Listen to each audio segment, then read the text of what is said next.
ইতিপূৰ্বে উচ্চতম ন্যায়ালয়ৰ এটা ৰায়ৰ ভিত্তিত অসমত যি ঐতিহাসিক ম'হ যুঁজ বন্ধ হৈ আছিল, এই ম'হ যুঁজৰ ওপৰত বিগত 2023 বৰ্ষত অসম চৰকাৰে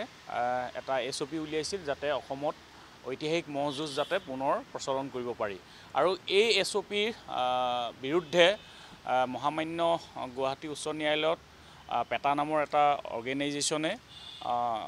এটা আবেদন দাখিল কৰিছিল আৰু সেই আবেদনৰ ভিত্তিত যোৱাকালি অসম চৰকাৰে ম'হ যুঁজৰ ক্ষেত্ৰত যি SOP বাহিৰ কৰিছিল ইয়াক উচ্চ ন্যায়ালয়ে খাৰিজ কৰিছে।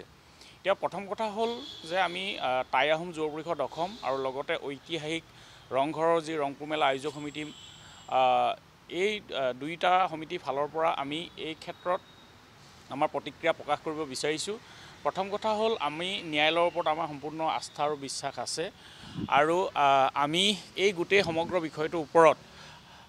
আমাৰ আইনজ্ঞসকলৰ লগত আমি কথা বতৰা পাতিছোঁ আৰু তেখেতসকলৰ পৰামৰ্শ ক্ৰমে আমি যাতে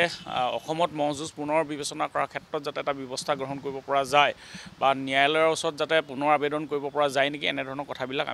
আমি আইনজ্ঞৰ লগত ইতিমধ্যে কথা বতৰা পাতিছোঁ। কিন্তু আইনী দিশটো বাদ দি আমি অন্যান্য সামাজিক দুটা কথা এই দিশত আমি ক'বলৈ বিচাৰিছোঁ যে ম'হ যুঁজটো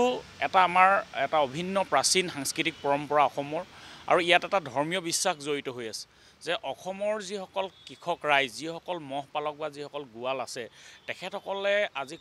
হাজাৰ হাজাৰ বছৰ ধৰি এটা কথা বিশ্বাস কৰি আহিছে যে যদি মাঘত ম'হ যুঁজোৱা নহয় তেতিয়াহ'লে চ'তত হাল জুৰিব পৰা নাযায়। গতিকে এই যিটো বিষয়, এই যিটো ধৰ্মীয় বিশ্বাস আছে, এই পৰম্পৰাটোক আগবঢ়াই আচলতে ম'হ যুঁজ হৈ আছে। আৰু নিৰ্দিষ্ট আজিৰ তাৰিখত নিৰ্দিষ্ট কেইটামান ঐতিহাসিক স্থানতে, ৰংঘৰকে ধৰি ৰহাকে ধৰি নিৰ্দিষ্ট কেইটামান ঐতিহাসিক স্থানতহে পৰম্পৰা হিচাপে এই ম'হ যুঁজ প্ৰতিযোগিতাটো অনুষ্ঠিত হৈ আহিছে। আৰু এই ক্ষেত্ৰত এই ম'হ যুঁজ প্ৰতিযোগিতা আৰম্ভ কৰোঁতে বা এই ম'হ যুঁজ প্ৰতিযোগিতা কৰোঁতে এই পেটা নামৰ অৰ্গেনাইজেশ্যনটোৱে যিটো অভিযোগ উত্থাপন কৰি আহিছে যে ইয়াত ম'হবিলাকক অত্যাচাৰ কৰা হয়, কিবা কৰা হয়, এই কথাটো এটা অতি উদ্দেশ্যপ্ৰণোদিত বুলি আমি বিশ্বাস কৰিছোঁ। কাৰণ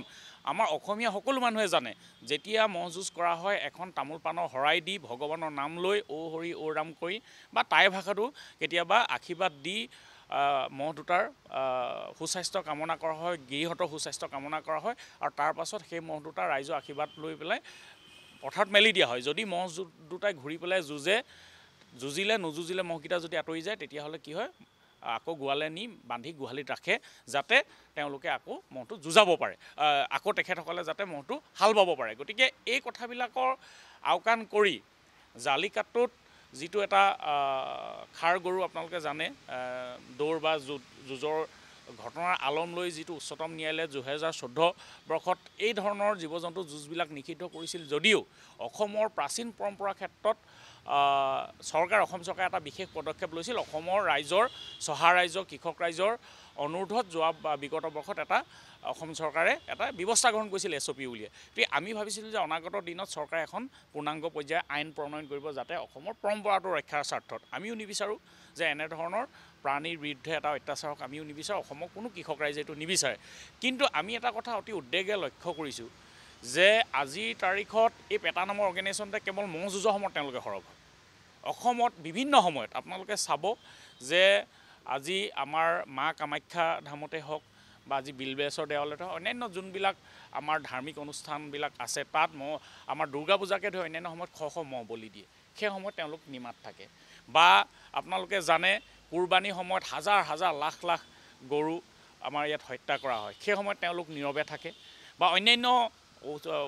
উৎসৱ পাৰ্বণবিলাকত কি হয়, হাজাৰ হাজাৰ লাখ লাখ অন্যান্য জীৱ জন্তু বলি দিয়া হয়, সেই সময়ত তেওঁলোকে কিন্তু নীৰৱ হৈ থাকে। আমিও য'ত ধৰ্মীয় বিশ্বাস জড়িত হৈছে কথাবিলাক আমিও বিশেষ তাত আপত্তি নকৰোঁ। ঠিক তেনেধৰণে অসমীয়া ৰাইজে অনুভৱ কৰে যে ঐতিহাসিক যি ম'হ যুঁজ আছে অসমৰ নিৰ্দিষ্ট কেইটামান স্থানত, যে ৰংঘৰত আপোনালোকে জানে স্বৰ্গদেউসকলৰ দিনৰ পৰা 1228 চনৰ চাউলুং চুকাফা অহাৰ পৰাই এই ম'হ যুঁজ হৈছে। ৰহাটো জানে আপোনালোকে তেনেধৰণৰ হৈছে বা তেনেধৰণৰ কেইটামান বিশেষ ঐতিহাসিক স্থানতহে এই ম'হ যুঁজ প্ৰতিযোগিতাটো ধৰ্মীয় আৰু সাংস্কৃতিক পৰম্পৰা হিচাপে চলাই অহা হৈছে। গতিকে এই ধৰ্মীয় সাংস্কৃতিক পৰম্পৰা তেওঁলোকে হাত দিছে আৰু আমি এটা কথা হয়তো ভাবিছোঁ যে আমিও সঠিকভাৱে হয়তো